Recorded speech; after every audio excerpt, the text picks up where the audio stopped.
Servus from the Pain Cave and welcome back to the channel. Today I'm giving stage 6B, the Steering Crit Race of the Zwift Games, another shot in the makeup week. Last time it was chaos, too many riders, especially at the beginning, no space to steer, honestly not a great experience. But I wanted to see if this format actually works with fewer riders, better preparation and a bit more understanding of how it really works. I'm lining up once again with the A-PEX Velo squad together with Martin and John. Martin, Alistair and me gave it a test go the night before to understand it all better. This time the field is much smaller, around 20 riders, which should make a huge difference, and we've got some strong riders in the field like Nico Pella and Jesper van Doyersen, and also Darren Curtis or DC Swifter is with us today. And this is my first tip for you: sprint out of the pants. It's so important to have clear air in front of you, so make sure to start in hot.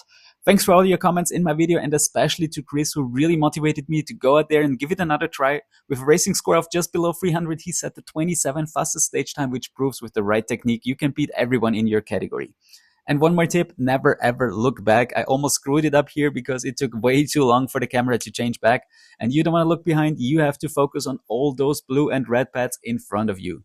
Blue pads will give you a boost of 10 km per hour, while red pads reduce your speed by 10 km per hour. So as you see in the bottom center, I counted my blue and red pads in each lap, and you will understand that the lap time is so much dependent on how many blue pads you hit and hopefully avoid all the reds. You can possibly hit a maximum of 17 blue pads if the stars align, because they are also switching between blue and red at times. During that first lap, I hit a positive of 12 blues, and it gave me the 7th fastest Strava KOM segment time at 5.5 watts per kilo. I also understood after a few laps that the pads at the hilly section at the beginning of the lap move faster than the others later in the lap, so watch those closely. And you have one boost per lap. For me, it was always like a rescue boost. Best use it if you hit the red pad to immediately get back up to speed, or if you need to catch a blue pad before it is about to turn red. Meanwhile, me and Martin are proving that practice helps. We got a gap of 16 seconds to the chasers. Draft helps here, but it also may drive you crazy because Zwift has that auto steer dynamics. So it steers you in the draft of the rider in front of you. That sometimes really sucks and should be turned off for this race format. So my second lap was not too great. I only hit 10 blues, no reds at least, and the Belgian could make up a lot of time and is coming closer and closer to Martin and me. I'm here right behind Martin, trying to follow him, overtaking him here, and you can see how much it helps to really like hit those blues, while the others, if you hit the red ones, you lose so much time. This is a tricky one. Some corners you can kind of cut, sometimes you don't hit the reds. Here I was unlucky twice kinda, so I hit the red, and this cost you a lot of time. Of course, you should always avoid it. Unfortunately, I never really got the chance to get in that perfect lap of like just hitting a lot of blues, but still, like, yeah, you should always try to do your best. And again, it's more important to focus on that steering than your power. I mean, power is important, don't get me wrong, but you will see later that with little power, you can do more than good here. All right, this was also a close call. I was hoping for I will hit the blue. I checked it. I mean, it was actually blue, but of course, like, you don't really have like that clear decision here in that situation. So sometimes you can just be unlucky. Here I got 13 blues and 2 reds in that lap, and it was still a great lap with 2 minutes and 3 seconds. So if I was a bit more lucky there with that one switching blue to red, and yeah, which I actually hit in blues, so that was a bit unlucky. I'm overtaking or lapping here John, who is struggling with that race format. He's doing it for the first time, and you can see I'm lapping here more and more riders just in the 5th lap. And yeah, it's just so important to do some practice on this route, and with the steering, with the pads, to have a feel where you can cut the corners, such as here, and where you shouldn't do so.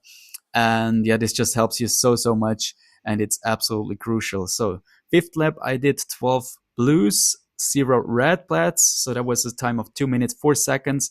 I could increase my gap to the chasers, who is Martin at this point, to 17-18 seconds at this moment. The Belgian Neil is 24 seconds behind, so he lost some time. So it's really easy to lose a lot of time in a lap if you just hit 1 or 2 reds too many.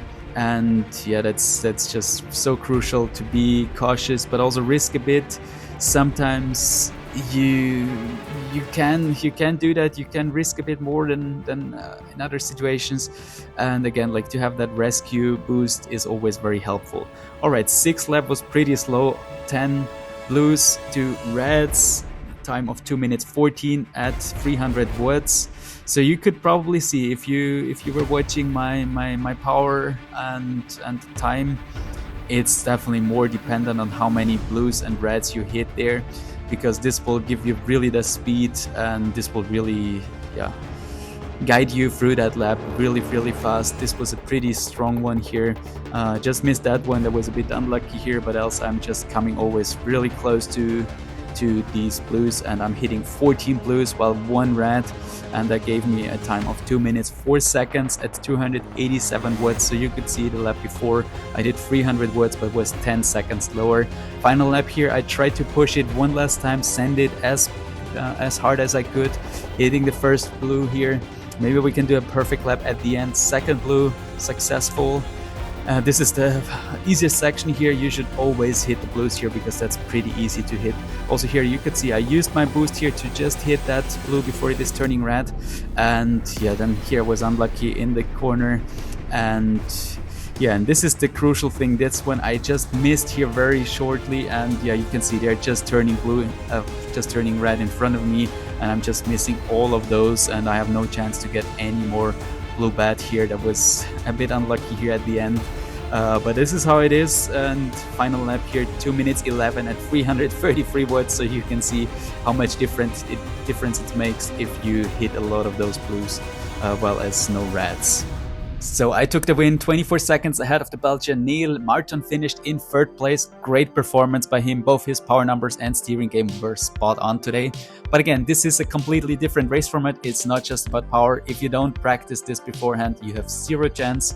I'm really proud to have set the 4th fastest overall time of more than 10,000 riders, just 1.45 seconds short of Josh Harris, who also recorded the video of this race and did an average of 6 watts per kilo. So I must have done good at steering while only pushing 5 watts per kilo. Martin is in 7th spot here, so congrats to him, and our race was very competitive with the 4th, 6th and 7th fastest times. It's really difficult to focus on your effort in this race format. It's like a TT effort, but you're focused on something else. I always try to push a bit harder on that hilly section though, and the power numbers were great in the end. I aimed for 5 watts per kilo and could push that, so I'm very happy with that. Alright, that was stage 6B, take 2. That was my last video of the Zwift Games. I hope you enjoyed this year's edition. Thanks for all your support, your views, your comments, your likes. Really appreciated it and enjoyed doing these videos for you. I'll be back at the gravel series starting next Monday, and I'm super excited for that. Please consider subscribing if you haven't yet, and drop a comment below. It really helps the channel grow. Did you give this format another try, or would you consider trying it again with a bit more preparation? See you in the next one. Cheers and ride on.